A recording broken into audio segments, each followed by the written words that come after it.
গণহত্যার বিচার, আহতদের সুচিকিৎসা ও বিগত ১৬ বছরের গুম, খুন ও দুর্নীতি বিচারের দাবিতে নোয়াখালীতে শিক্ষার্থীদের মার্চ ফর জাস্টিস কর্মসূচি পালিত হয়েছে।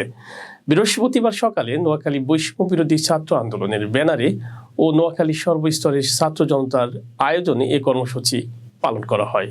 নোয়াখালী প্রতিনিধি জানান, জেলা শহরের মাঝদি বাজার এলাকা থেকে মার্চ ফর জাস্টিস শুরু হয়ে নোয়াখালী পৌর বাজারের সামনে এসে শেষ হয়।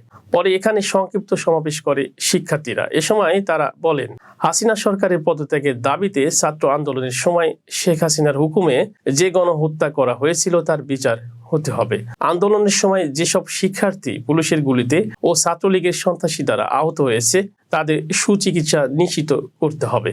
এছাড়া বিগত ১৬ বছরের সরকার থাকার সময় স্বৈরাচারী শেখ হাসিনা ও তার পরিবারের সদস্যরা সহ আওয়ামী লীগের মন্ত্রী, এমপি নেতারা যে দুর্নীতি করেছে এবং গুম খুন হয়েছে তার বিচার করতে হবে।